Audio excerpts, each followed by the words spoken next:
Alright, Slip is here. We get to be on the play for match 4 of our latest Esper Brain Control League.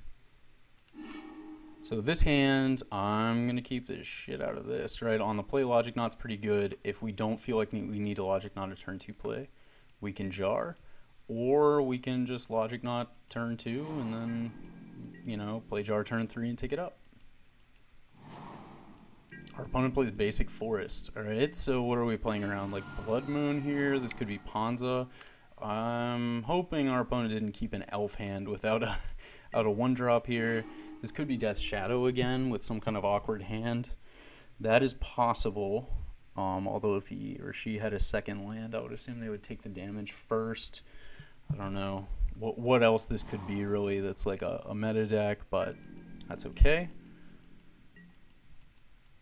So we got this sweet Logic Knot. Our opponent plays Voice of Resurgence, so this could be Hate Bears, although there's a fetch land, makes that pretty unlikely. Verdant Catacombs could be some kind of like Abzan, I don't know, evolution type deck, something like that. It could be a green-white list, kind of because, you know, the Todd Stevens flavor of the moment, which was last weekend at the time I'm recording this. So here we don't want to play Colonnade, even though it's in a certain sense like mana efficient. For getting to Cryptic, we don't get to take up Jar. Now we're going to push whatever our opponent does here, probably. Hopefully it's not Kasali Pride Mage. And it's Renegade Rallier, so that's perfect. Except we can't push it, but it's better than Pride Mage. So here we could hold up Cryptic. That's a thing we could do. Or we could just bet call. I'm not really sure what's better. One thing we could also do is like, so I decided we could push the Voice of Resurgence. I clicked through that before I could talk about it. So if we push the Voice of Resurgence, yes, this gives us our opponent a token. We now run 2 main deck verdicts, so you know, having this be in token form isn't so bad. We're about to have chump blockers. We could also Beck now, so we get an extra card off of the Voice. Or we could Beck on our opponent's turn and try to draw a card there and maybe trick them into attacking in a way that that is good for us. So for example, like if our opponent attacks with the board the way it is now, say they are holding up Company or something, and well, I guess they would Company in response. But even so, there's like a world where they attack with both of these and we block like 2 and 1 and this dies. So that would be fine. I decided I'm going to play Breeding Pool untapped, just in case we draw a Logic Knot. Opponent plays Hierarch, so I'm going to go ahead and draw a card off the Hierarch. So we're in the same boat we would have been in, essentially, if we had backed on our turn in response to the Fatal Push, or before the Fatal Push. We have a Blessed Alliance.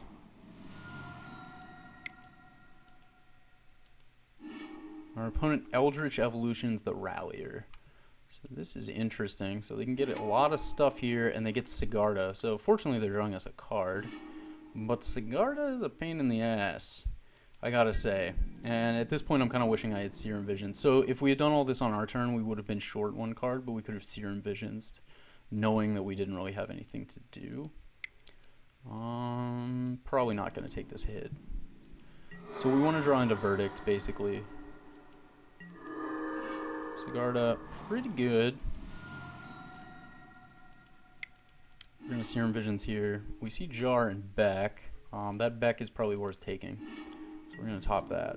We're going to untap, chump block, and then we're going to take down Jar and try to top the Beck. I mean, try to Beck again. No reason not to block these.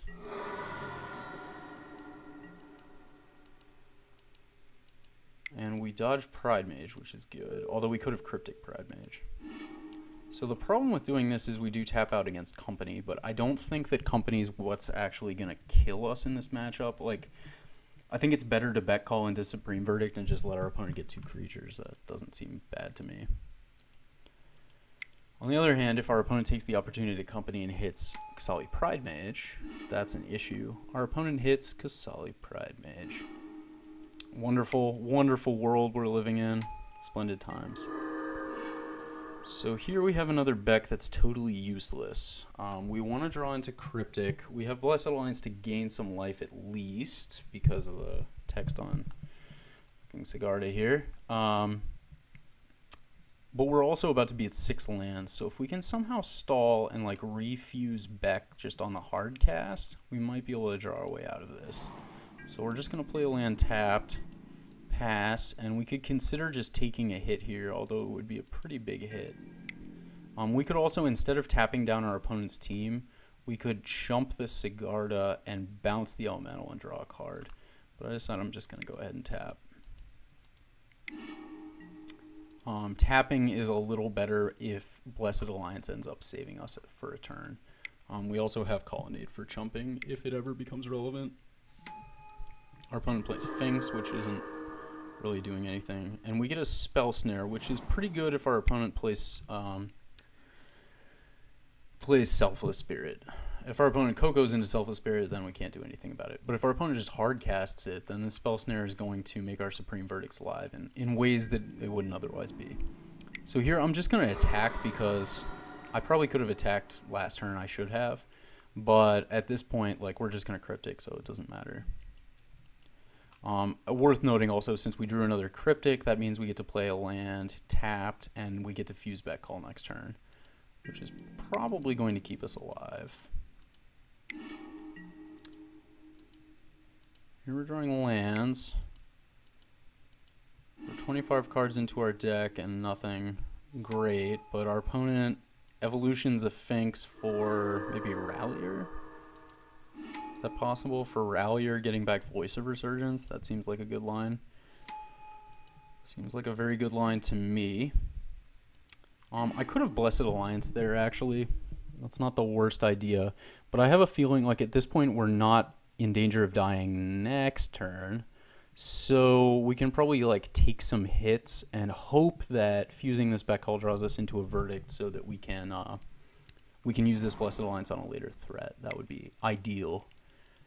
So we're going to hardcast this. Now we have 5 blockers. We don't draw a Verdict. So we're going to discard some lands, and we're going to untap and Esper Charm to draw 2. And we hope that between those 2 draws plus our draw step, we hit a Verdict. A third Cryptic would also be like okay-ish. I guess another bet call would do something. Not really. So we just block. I decided to block, so we could block the Rallier to save more damage than blocking the Splicer, but I decided I'll like get a creature off the battlefield. This is kind of meh overall, but removing 2 creatures here is like okay if we end up drawing bet call again. We can actually like fetch an island with this, path 1, and then we have a blocker for everything on the board, right? So we don't draw our Verdict, we're going to Esper Charm to draw 2, and we hit our Verdict. So we have a great amount of mana here in the sense that we have 1 mana for Path on Voice, and then we Verdict, get rid of our opponent's whole board, but he or she still has 3 cards in hand. So Path of Voice.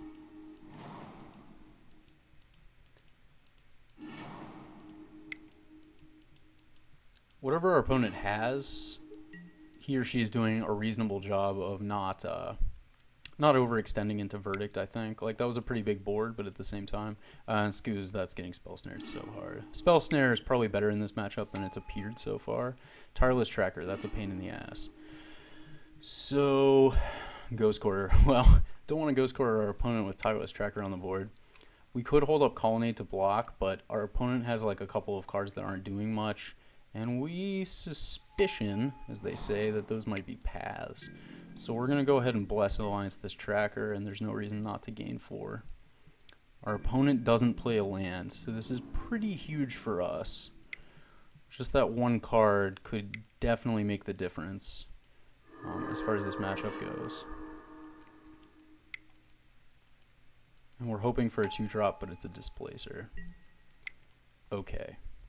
So we have Colonnade to block the Displacer, and our opponent doesn't have any colorless mana right now. Worth noting. I'm going to go ahead and play the Quarter in case our opponent does try to play colorless mana. I don't know. Displacer seems weird in this green-white deck, but especially when you're running a lot of fetches for Rallier, right? That seems off. And our opponent plays Gavany Township, so this is an issue.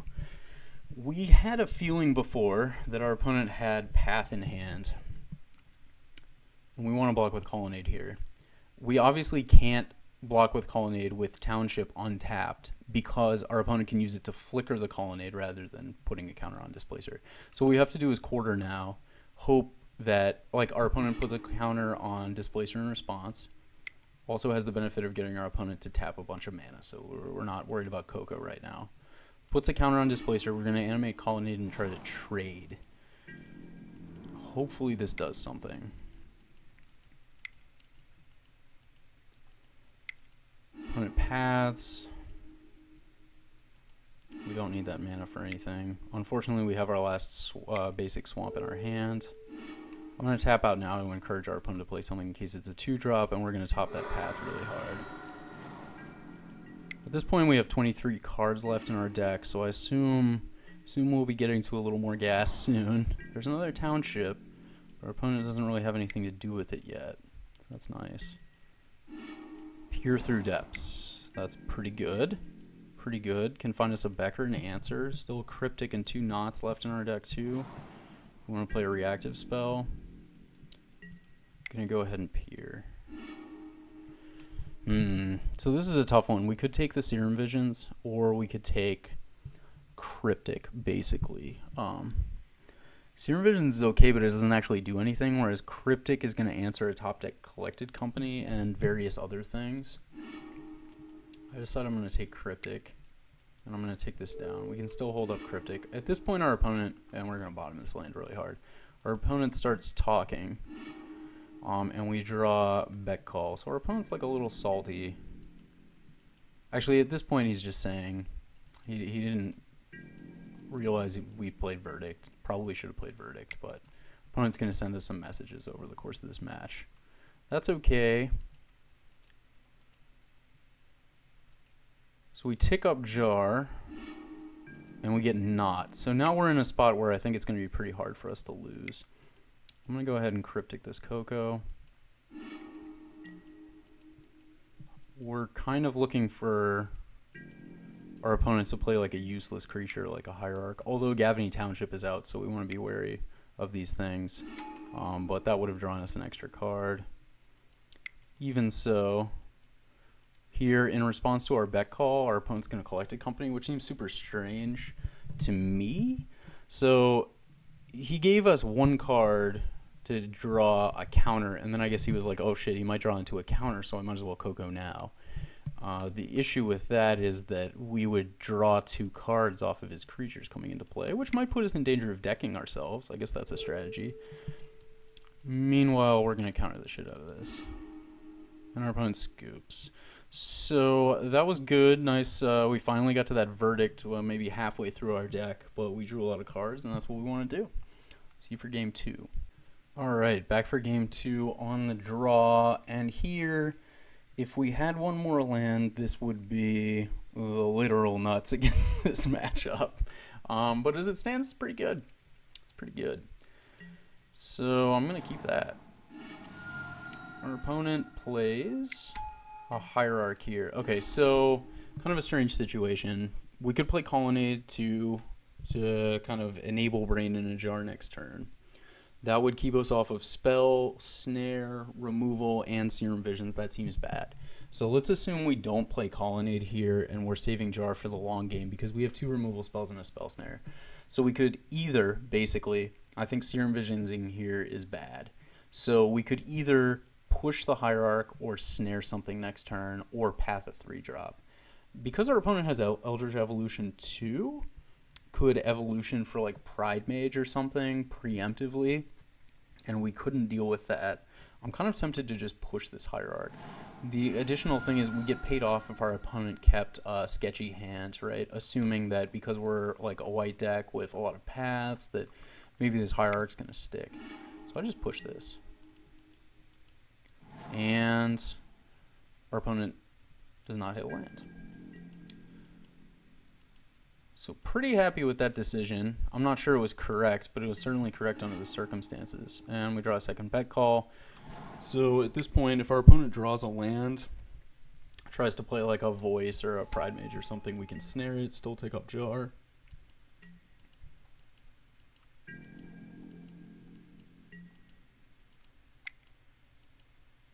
We're gonna Serum Visions.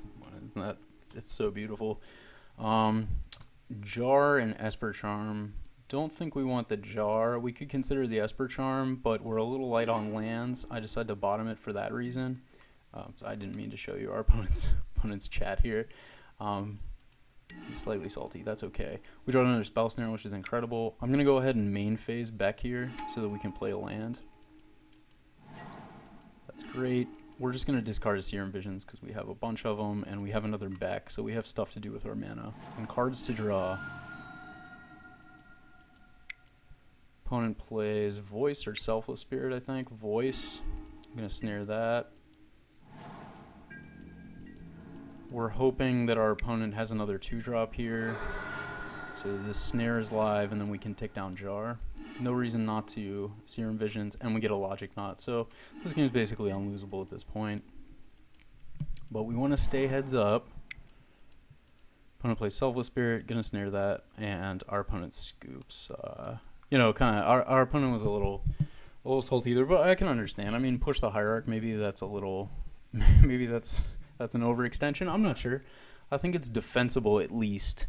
And you know, keeping one lander in a Hierarch is a risky play. So like, you know, it doesn't feel good, but at the same time, you got to expect it to happen sometimes, I guess, right? If you just keep a one-lander a dork. But at the same time, it was a good match, and this is you know, an excellent matchup for us, so not really worried about it. On to the 5th and final match.